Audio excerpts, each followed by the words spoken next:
myself Sanjay Kumar. Welcome back to new quantum classes. Today I will discuss very important topic that is uh, purification of organic compounds. जिन organic compound को laboratory में बनाया जाता है उन्हें कैसे purify किया जाए ये हम देखेंगे। और वीडियो स्टार्ट करने से पहले मैं आप लोगों का एक बार फिर स्वागत करता हूं और कहना चाहता हूं कि अगर आप मेरे वीडियो पर नए हैं तो चैनल को सब्सक्राइब जरूर करें। चलिए स्टार्ट करते हैं। Method of purification of organic compounds. Method of purification organic compound बहुत सारे हो सकते हैं, जैसे आपका क्रिस्टलाइजेशन हो सकता है। अब ऐसा पॉसिबल क्यों है? क्योंकि जब ऑर्गेनिक कंपाउंड को लेबोरेटरी में बनाया जाता है तो दो कुछ ना कुछ उसके अंदर डिफरेंसेस होंगे, कुछ ना कुछ अलग पदार्थ होंगे। जैसे अगर हम इंट्रोडक्शन देखें प्यूरिफिकेशन ऑफ ऑर्गेनिक कंपाउंड का, तो organic compounds are isolated either from natural sources from reaction mixture. These compounds are seldom pure and are usually contaminated with small amounts of other similar compounds, which are found to exist together or formed during the reaction.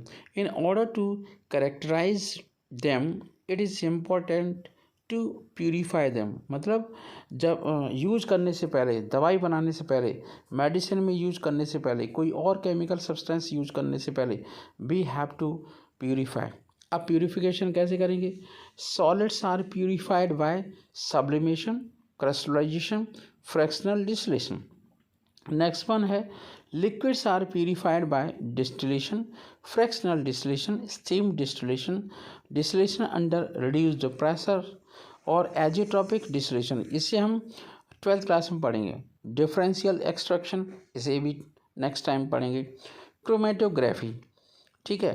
तो these are the some methods which are very important for the purification of organic compound which are prepared in laboratory or in any kind of factories.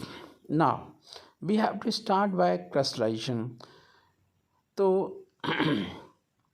Crystallisation को पढ़ने से पहले हम समझें crystal है क्या, कैसे बनता है। तो मान लीजिए आपने किसी भी कंपाउंड का प्रिपरेशन किया और वो किसी लिक्विड में है, तो आप क्या करोगे? फर्स्ट इनिशियली स्टेज पे क्या करोगे? आप क्रिस्टलाइजेशन प्रोसेस अपनाओगे, जैसे कूलिंग क्रिस्टलाइजेशन या एवापोरेटिव क्रिस्टलाइजेशन। कूलिंग का मतलब क्या है? किसी भी सॉल्यूशन को जब आप कूल करोगे तो लिक्विड में प्रेजेंट लिक्विड स्टेट में प्रेजेंट पदार्थ सॉलिड में कन्वर्ट हो जाएगा। ये बेसिक कॉन्सेप्ट है क्रिस्टलाइजेशन प्रोसेस का। नेक्स्ट पॉइंट देखते हैं। What is crystallization?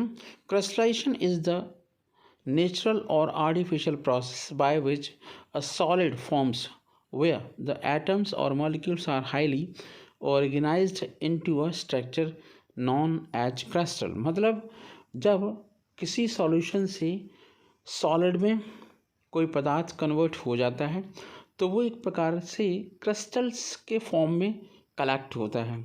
उन क्रिस्टल्स को आइडेंटिफाई करने के लिए क्रिस्टलोग्राफी का एक मेथड यूज किया जाता है, जिसे आइडेंटिफाई किया जाता है कि जो क्रिस्टल्स बने हैं वो प्यूरीफाई हैं या नहीं।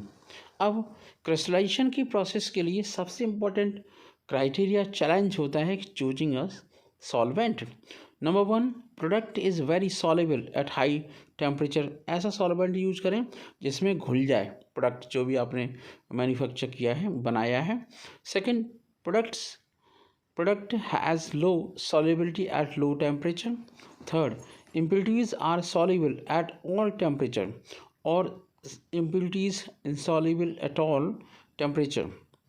Check handbook for the suitable solvent. मतलब आपको कुछ और भी मेथड देखने पड़ेंगे, सॉल्वेंट देखने पड़ेंगे जो यहाँ पर यूज होंगे। चलिए, अब क्रिस्टलाइजेशन हो चुका है, हम उन्हें सेपरेट कैसे करें? तो वो है क्रिस्टलाइजेशन के बाद फिल्टरेशन। मतलब फ्लक्चुएट आपका फिल्टर पेपर है, उस पर जो भी सॉल्यूशन आपने क्रिस्टलाइज किया है उसे हम फिल्ट्रेट करेंगे। तो जो बीकर में आ रहा है निकल रहा है फिल्टर से, वो तो हो गया आपका फिल्ट्रेट। और जो फिल्टर पेपर पर कलेक्ट हो जाता है वो होता है रेजिड्यू। और ये रेजिड्यू कन्वर्ट हो जाते हैं क्या, है ना, फेंक दी जाते हैं। बाद में जो सॉल्यूशन था उसे ठंडा किया जाता है और फिल्ट्रेट से क्रिस्टल्स निकाले जाते हैं। फिल्ट्रेशन की सही प्रोसेस दिखाई गई है। ग्लास फनल के अंदर सॉल्यूशन है, फिल्टर पेपर से उसे हम फिल्टर कर रहे हैं। सॉलिड रेजिड्यू फिल्टर पेपर के ऊपर कलेक्ट हो जाता है और जो मटेरियल, जो लिक्विड बीकर में कलेक्ट होता है, that is known as a filtration filter. This process is called filtration. एक और स्लाइड में थोड़ा सा और क्लियरली समझाया गया है कि beaker containing mixture, residue on a filter paper, a funnel, okay, and then conical flask, filtrate. तो कलेक्शन के लिए आपका बीकर हो सकता है, कॉनिकल फ्लास्क हो सकता है, राउंड बॉटम फ्लास्क हो सकता है लेकिन किसी स्टैंड पर रखना पड़ेगा, फ्लैट बॉटम फ्लास्क हो सकता है। मेजरिंग फ्लास्क में भी आप कलेक्ट कर सकते हो, बट ये है कि केमिकल्स को हम सावधानीपूर्वक कलेक्ट करते हैं जिससे बिल्कुल भी नुकसान ना हो। जो पदार्थ आपने प्रिपरेशन किया है लेबोरेटरी में वो वेस्ट ना जाए। चलिए अब हम देखते हैं कि जो क्रिस्टलाइजेशन हुआ है उसे हम ड्राई कैसे करेंगे। तो ड्राई करने के लिए हमें किसी डेसिकेटर का यूज करना पड़ेगा, ऐसे केमिकल कंपाउंड का यूज करना पड़ेगा जिससे जो पदार्थ बना है वो उस ड्रायर के साथ रिएक्ट न करे। तो फिर क्या करेंगे, इसके लिए हमें एक्टिव फ्रीज ड्राइंग प्रोसेस का यूटिलाइजेशन करना पड़ेगा। तो ये आपका फार्मा पाउडर है, ठीक है, प्रोसेसिंग हो रहा है ड्राई कंपोनेंट के अंदर। अब हम कुछ क्रिस्टल्स देख रहे हैं जो क्रिस्टल गैस में कन्वर्ट हो रहे हैं। ऐसा कैसे पॉसिबल हो सकता है? तो ये एक स्पेशल काइंड की टेक्निक है जिससे सेपरेशन होता है, जैसे आयोडीन, कैम्फर, नैप्थलीन बॉल का, है ना, अमोनियम क्लोराइड का, फ्रॉम देयर सॉल्यूशन और from their solid state. So sublimation, this is the special kind of separation technique, sublimation is the phenomena by which solid is converted to gas directly। मतलब अगर हम किसी solid को गर्म करें, किसी का मतलब those can convert into gas directly. For example ammonium chloride, camphor, iodine and naphthalene. तो अब हमने क्या किया, यहाँ पर आइस वर्ड यूज किया गया है तो इसे ज़्यादा सही नहीं है। बेस्ट तरीका ये है हम कैम्फर लें। तो sublimation points print here is now it's work. मतलब पहले आपने सॉलिड में कन्वर्ट किया, सॉलिड से डायरेक्ट गैस में जाएगा, लेकिन अगर हम देखें कि वो गैस लिक्विड में जाना चाहिए था, लिक्विड स्टेट में कन्वर्ट होना चाहिए था, but it is not possible. In sublimation technique, all chemical compound convert into a gas from solid. So this special kind of technique is called sublimation. Sublimation takes place of the respected compound. The change of state from a solid directly to gas. तो ये अलग method से समझाया गया है। Crystals हैं, heat किया और आपके गैसेस में कन्वर्ट हो गए, और this kind of process is called a sublimation. अब सब्लिमेशन होता है किन किन पदार्थों का होता है और उनका एडवांटेजेस क्या हैं और एप्लीकेशंस क्या हैं स्पेशली। तो जो ड्राई आइस होती है, it is important example of sublimation. Dry ice is a solid carbon dioxide, CO2. Carbon dioxide is typically found as a gas। ये गैसेस फॉर्म में होती है when it is frozen, जब इसे ठंडा कर दिया जाता है, into a solid it turns directly into gas and totally skips the liquid stage। मतलब स्टेज, मतलब सॉलिड से डायरेक्ट गैस में जाती है, लिक्विड में नहीं जाती। एक और एग्जांपल है, पूजा पाठ के लिए यूज करने वाला वाइट कलर का जो सब्सटेंस होता है, that is not as a camphor. जैसे इसे हम आग में जलाते हैं तो पूजा पाठ करने के लिए काम में आता है, और इसे अगर हम डायरेक्ट गर्म करें तो गैस में कन्वर्ट हो जाएगा। गैस को हम फिर थोड़ा सा कंडेंस करते हैं तो सॉलिड में कन्वर्ट हो जाएगा। एक और एग्जांपल है आयोडीन का। आयोडीन को समुद्री घास से जो लेमोनेरिया होता है उससे बनाया जाता है। आयोडीन सॉलिड स्टेट में होता है और ये आपका हैलोजन एलिमेंट है। जब इसे हीट किया जाता है सॉलिड क्रिस्टल को तो डायरेक्टली गैस में कन्वर्ट हो जाता है। आयोडीन एक पॉइजनस सब्सटेंस है, लेकिन सॉल्ट में कम मात्रा में ये बहुत इम्पोर्टेंट होता है। What is separating funnel? यहाँ पर रियल सेपरेटिंग फनल दिखाई गई है जिसके अंदर एक लिक्विड भरा हुआ है और सेपरेटिंग फनल से ऐसे लिक्विड को सेपरेट करते हैं जिनकी डेंसिटी डिफरेंट होती है। A separating funnel is a container which has a tap at the bottom, allowing you to drain off one liquid before the other.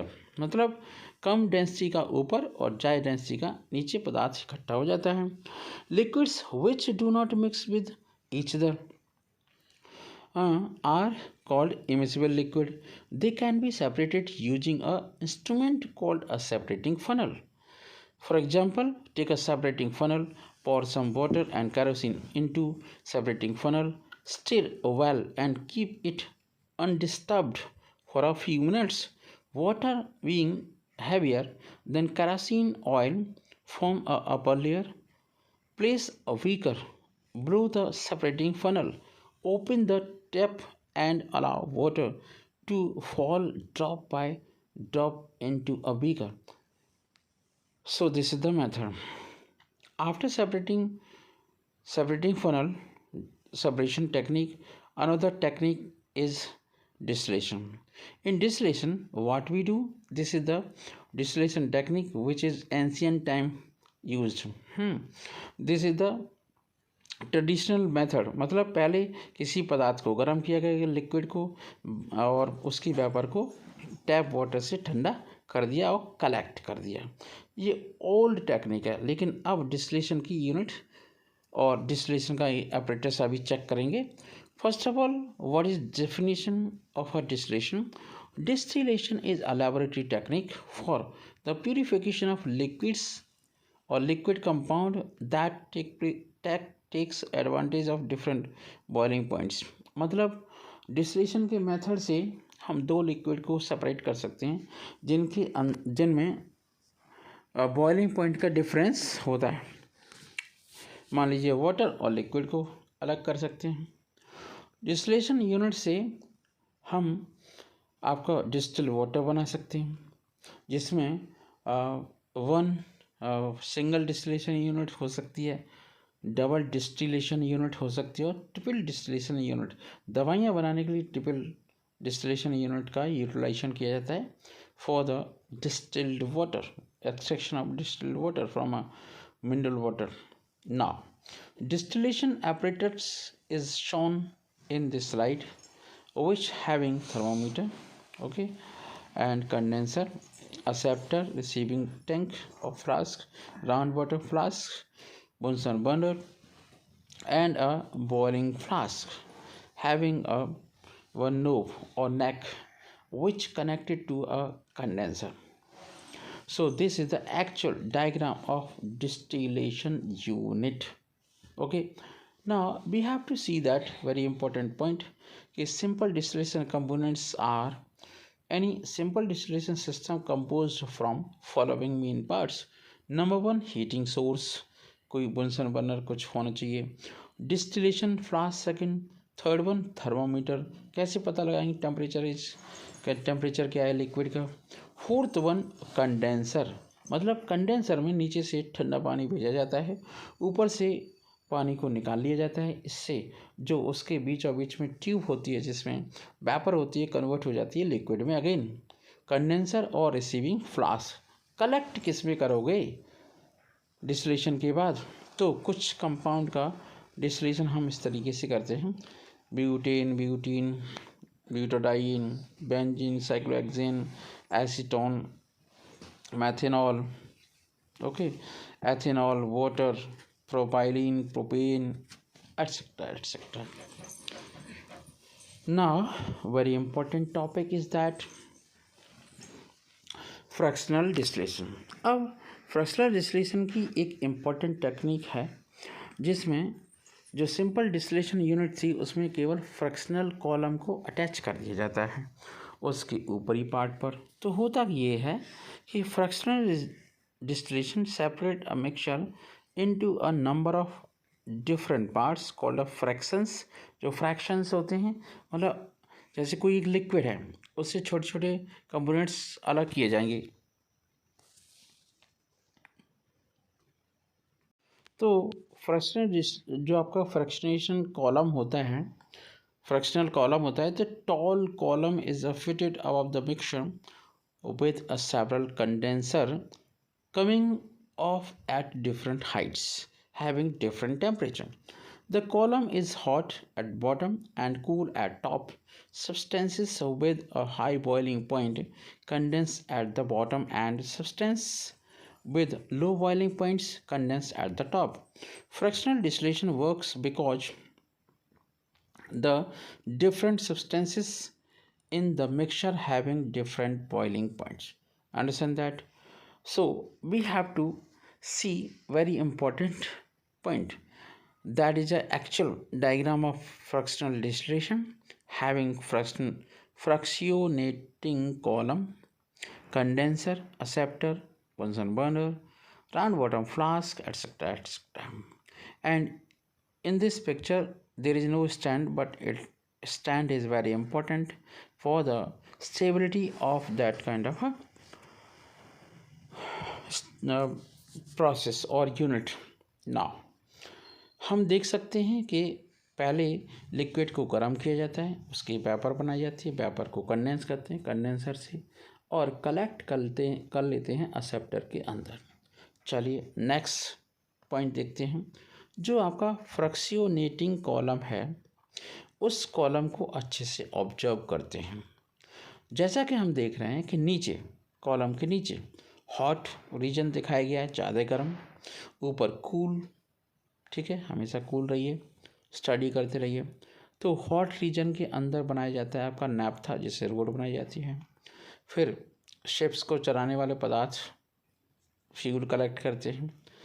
इसके बाद हम देखते हैं ऐसा ऑयल कलेक्ट किया जाता है जो ट्रैक्टर के अंदर डलता है, ठीक है। फिर इससे अच्छा और ऑयल होता है जो एरोप्लेन में यूज होता है, ठीक है।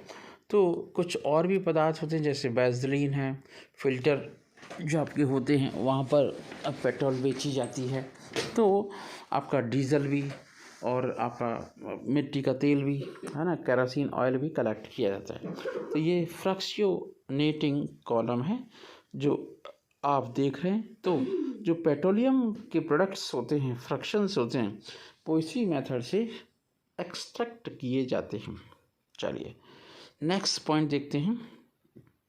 ये आपका फ्रैक्शनल डिस्टिलेशन का अगेन डायग्राम है, इससे आप बहुत अच्छे से अवेयर हो जाएंगे और आप कॉपी पेन लीजिए, इस डायग्राम को बनाइए। तो इस वीडियो में हम पढ़ रहे हैं different methods by which we can separate a recently prepared chemical substance organic compound by different methods। अभी तक हम पढ़ चुके हैं बहुत सारे मेथड्स, जिनमें से सबसे इम्पोर्टेंट था आपका crystallisation, distillation, sublimation, fractional distillation etcetera. अब हम देखते हैं एक और चीज़, ये आपकी कॉलम अगेन आ गया है।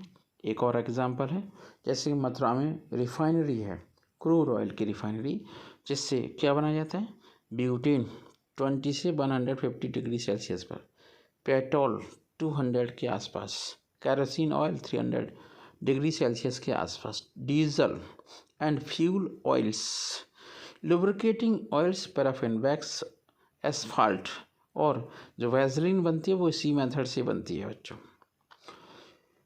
तो फ्रैक्शनल डिस्टिलेशन बहुत ही ज़्यादा इम्पॉर्टेंट टेक्निक है। इससे अलग अलग पदार्थों को लिक्विड फॉर्म में अलग अलग हम मेथड से, इसी मेथड से सेपरेट कर सकते हैं, जिनका बॉइलिंग पॉइंट डिफरेंट होगा। उसी बॉइलिंग पॉइंट के आधार पर हम फ्रैक्शनल डिस्टिलेशन की टेक्निक्स को, कंपाउंड को सेपरेट करने के लिए यूटिलाइज करते हैं। इससे हमें बहुत सारा बेनिफिट होता है और हम कलेक्ट कर पाते हैं एक important different different fractions by the this liquid which is present in crude oil or in other kind of substances.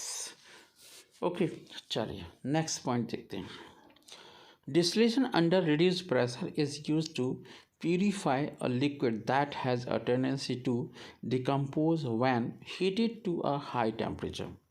Under the conditions of reduced pressure, the liquid will boil at a temperature lower than its boiling point, and as a result, the liquids will not degrade as they would otherwise. मतलब अगर हमने इस method का utilisation नहीं किया तो ऐसे liquid जिन्हें हम गर्म करते हैं उनमें से कुछ लिक्विड डिकम्पोज हो सकते हैं, वेस्ट हो सकते हैं, ख़राब हो सकते हैं, अपनी आइडेंटिटी खो सकते हैं. इसलिए हम क्या करते हैं, उस लिक्विड को प्रेशर रिड्यूस कर देते हैं. तो distillation under reduce pressure utilise किया गया है. ये डायग्राम आप देख रहे हैं ना, है ना, वैक्यूम डिस्टिलेशन, ठीक है, या फिर distillation under reduce the pressure.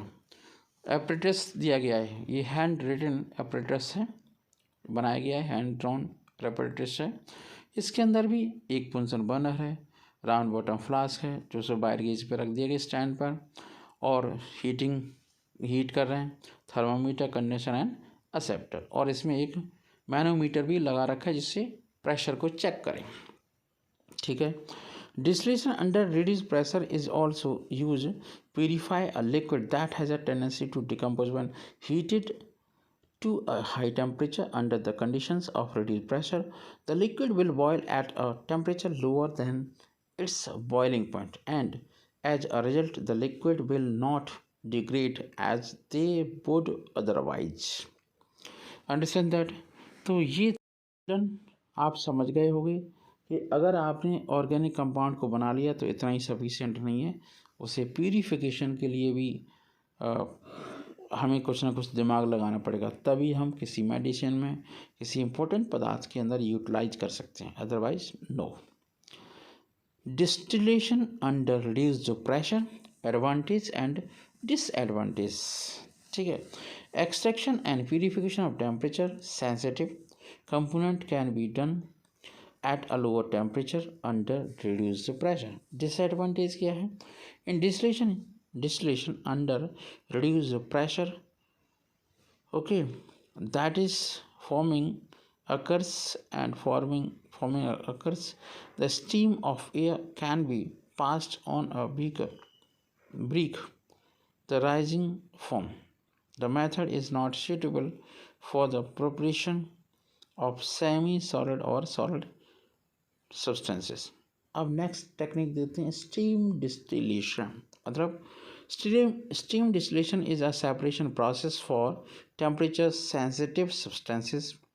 It is a particular type of a distillation.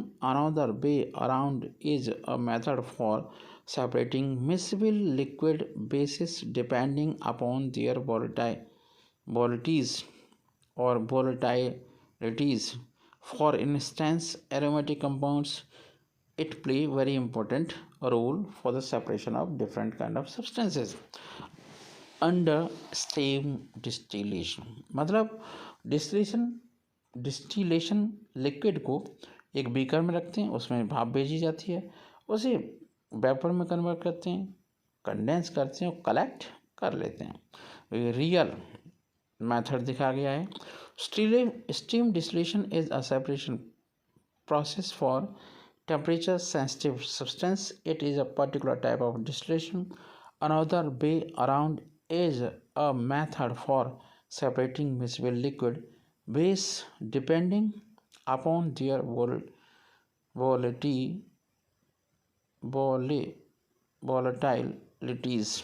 For instance, aromatic compounds, it play a vital role in some industrial regions. मतलब इंडस्ट्रियल प्रोसेस को अलग करने के लिए. अब हम लास्ट एंड लीस्ट टेक्निक देखते हैं, दैट इज क्रोमेटोग्राफी. नाम से समझते हैं क्रोमेटोग्राफी। क्रोमेटोग्राफी एक ऐसा मेथड है जिसमें कम सॉल्यूशन में कम कंसंट्रेशन वाले पदार्थों को सेपरेट किया जाता है। तो इन्हें सेपरेट करने के लिए, इस टाइप के लिक्विड को, सब्सटेंस को सेपरेट करने के लिए हमें क्रोमेटोग्राफी का यूटिलाइजेशन करते हैं। क्रोमेटोग्राफी की मेथड में सबसे इम्पोर्टेंट बात होती है, दो कंपोनेंट्स होते हैं, एक स्टेशनरी होता है और एक होता है मूवेबल कंपोनेंट। तो मूवेबल कंपोनेंट स्टेशनरी कंपोनेंट की ओर मूवमेंट करते हैं, तो इसे हम सिंपल क्रोमेटोग्राफी के नाम से जानते हैं। तो इसमें पीस ऑफ बोर्ड लिया गया, पेन ली गई, पेपर, बीकर, इंक, स्पॉट बना दिया गया वाटर केमिकल रिएक्शन के बाद, और क्रोमेटोग्राफी से धीरे धीरे एक पदार्थ मूव करता है, मतलब मूवेबल लिक्विड होता है, मूवेबल सब्सटेंस होता है। दूसरा पदार्थ होता है स्टेशनरी सब्सटेंस। अब स्टेशनरी सब्सटेंस का वर्क क्या है और कितने टाइप की क्रोमेटोग्राफी होती है, तो ये हम देख रहे हैं पेपर क्रोमेटोग्राफी, जिसमें solvent front blue, purple, red, orange temperature और डिस्टेंस के अकॉर्डिंग बना देते हैं। लिड लगा हुआ ऊपर, सॉल्वेंट फ्रंट है, सॉल्वेंट भर रखा है और पेपर लगा हुआ है। तो इस क्रोमेटोग्राफी की मेथड से हम क्या करते हैं, वाइटामिन्स को अलग करते हैं, कार्बोहाइड्रेट्स को अलग करते हैं और समझते हैं। तो paper chromatography is very important technique for the separation of substances. इसमें सिलिका जेल का काफ़ी ज़्यादा यूटिलाइजेशन करते हैं, सिलिका जेल भी यूज होती है पेपर क्रोमेटोग्राफी में। तो सिलिका बहुत ज़्यादा वेस्ट होती चली जाती है।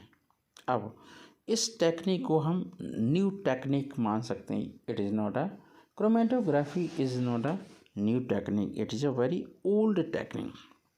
अब क्रोमेटोग्राफी के प्रैक्टिकल रिक्वायरमेंट्स हो सकती हैं क्रोमेटोग्राफी की, पेपर क्रोमेटोग्राफी की, जैसे number 1 stationary phase and paper used, second application of sample, third mobile phase, fourth development technique, fifth detecting और विजुलाइजिंग एजेंट्स, मतलब देखें कुछ एजेंट्स, कुछ टेक्निक, कुछ मेथड होता हुआ, प्रोसेस होता हुआ देखे। तो paper chromatography is a type of planar chromatography in which paper is the support for stationary phase. It is a partition chromatography, or this kind of chromatography is used in pharmaceutical company, hospital, environmental agency, and manufacturing plant to purify a chemical needed to make a product. In environment, determine the level of pollutants in the water supply. In hospital, detect blood and alcohol level in a patient blood stream. Pharmaceutical competition for the determining amount of each chemical in a substances. Application of chromatography होती है जैसे आपकी pharmaceutical के अंदर application, food and beverage industry, application in chemical industry, application in forensic science, okay, application in environmental analysis, application in environmental analysis, ठीक है, environmental analysis very important, ठीक है।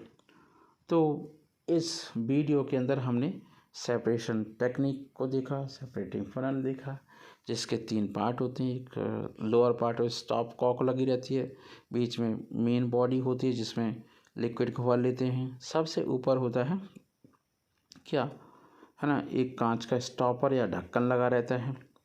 ये आपका रियल पिक्चर है, रियल डायग्राम है, ऑर्गेनिक सब्सटेंस बना हुआ है और एक्वस लेयर हो गई, सेपरेटिंग फनल है। सेपरेटिंग फनल काफ़ी टाइप की होती हैं, बड़ी भी होती हैं, छोटी भी होती हैं, मिडिल टाइप की होती हैं। तो इनसे हमें क्या करना होता है, ऐसे पदार्थों को सेपरेट करना पड़ता है जो मिसबल नहीं होते और जिनकी डेंसिटी अलग अलग होती है। तो अब तक हमने देखा कि किस तरीके से ऑर्गेनिक कंपाउंड को सेपरेट करते हैं। Thanks for watching my video. Thanks so much.